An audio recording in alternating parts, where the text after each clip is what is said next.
Hip separation in golf downswing. Do you want to know what the biggest difference between pro golfers and amateur golfers is? Stick around, I'm going to show you exactly what it is. Hey, it's Troy from hittingitsolid.com here. So what is the difference that the pros do compared to the amateurs that make them so much better and able to hit the ball so much more consistent?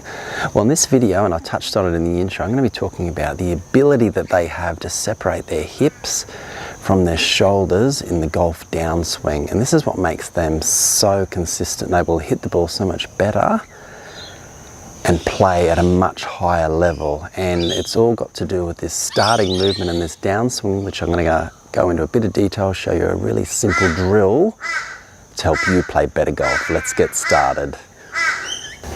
Okay, let's talk about this hip separation, the golf downswing, and why it is such a pro move and something that you should look at bringing into your own game. So first I want to touch on what it is most golfers do that gets them into trouble and why they're not able to do this move. And there's a few different reasons, and I guess the first thing I'll show you what most golfers do. This might be something that you can relate to.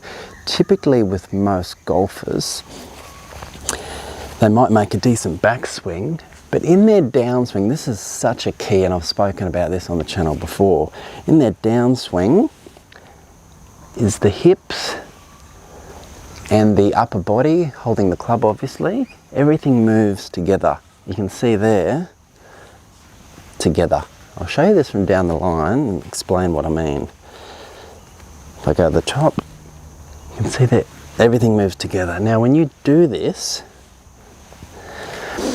and everything moves together in this downswing, it makes the job of shallowing the club and the downswing to get it on a decent plane much more difficult. What I mean by that is, if everything moves together, you'll see that the club wants to come out. It wants to come out and an over-the-top type move.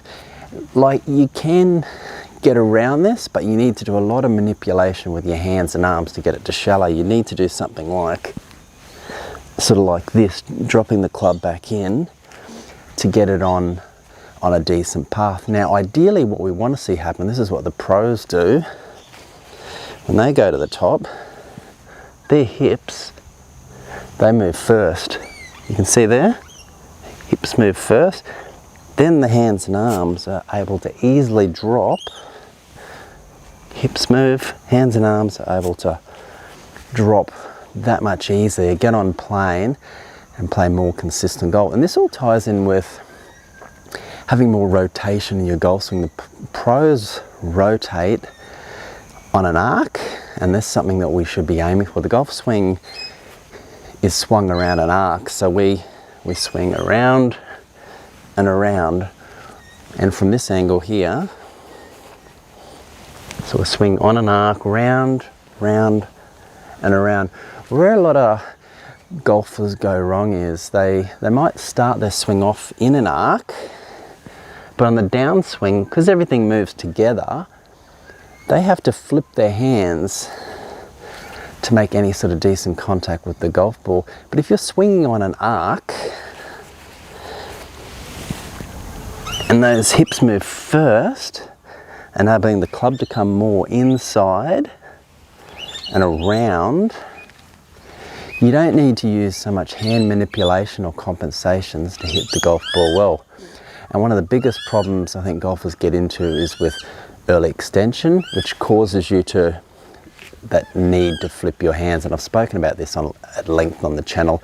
I'll pop a link up above with a really simple drill that deals with early extension. For the purpose of this video, if you're someone that lifts up on the downswing, you have no choice but to flip your hands. And when you do that, it's really difficult to get that hip separation in the downswing when you're early extending.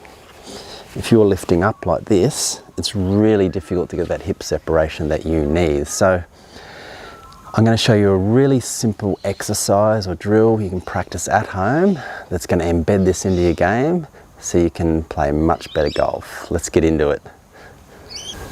Okay, let's go through a really simple exercise you can practice at home to get this hip separation in the golf downswing a big part of your game. So all you need first of all is a club. Obviously we need that. Grab yourself an alignment stick. If you don't have one of these, you can normally find like a piece of wood, something really thin. You want something that you can go through a belt. So what we're going to do, we're just going to find those little slots in the belt there, and we're going to pop the alignment stick through that on one side, through on the other side, and we're just going to have it nice and level. Now what we're going to do, I've spoken about the need for those hips to work independently at the start of the downswing as such a key move. Now this will give you a really good visual what I'm talking about. So if you grab your club, put it across your chest. Now this is typically what most golfers do. They go back and they turn through. So it looks innocent enough, but what's happening is everything's moving together. There's no separation. No separation between the hips and the upper body. Now from this angle, everything moves the same, but the problem with that is, as I explained earlier, if I make a swing, if everything moves together, it just makes this club and this upper body automatically wants to come out wider, unless I do some sort of manipulation with my body. But if I want to stay in posture, even if I stay in posture, it is just so much more difficult to get your club on a decent shallowing plane on the downswing if your upper body and your lower body move together. So what we want to do, we want to practice, put this across your chest. We want this lower body to move independently at the start of the downswing. So this is what it'll look like. So we go back, we want that lower body to go. Now you can see here my lower body is the same, it's moved, but my upper body is still relatively close, pointing out there. So what you can do is practice going back and turn. It's that little movement with the hips. This is all triggered by your core. And what you're going to do, get those hips and that core working. I'll show you from this angle. And if you can get really good at this, this is going to help your downswing and get some amazing results. Backswing. You can see there my shoulders aren't doing much, but my core is moving that alignment stick. If you can do that, you can practice this. Golf swing. Look at that room I've got to come down and through to make contact with the golf ball. This really simple drill you can practice at home will really help you get that hip separation in the golf downswing. So you can hit a lot more golf shots right off the middle because you're coming down on a great plane. It's going to really help out your golf scores. Drop a comment down below if you've tried this drill to get hip separation in the golf downswing. Maybe you've tried another drill that's worked really well to get your downswing started right. Drop a comment down below or ask any questions about this, and I will reply to every single comment. There you have it. Now you know how to get hip separation in the golf downswing and take your game to a higher level. Now, very important before you go, right above here I have a couple of additional videos that talk about the golf swing, in particular downswing and shallowing it out, that I know will really help you out. Make sure you check those out. They really tie in with this video. Now, below this video I'll have a link to my free 3 secret moves video, 100% free. Make sure you click on that link below, get a hold of that. There'll be another link to some additional golf instruction that I know will really help your golf game out. Make sure you check that out. Thanks again so much for watching. Any questions or comments, pop them down below. I'll reply to every single one of you. Thanks again. See you next time.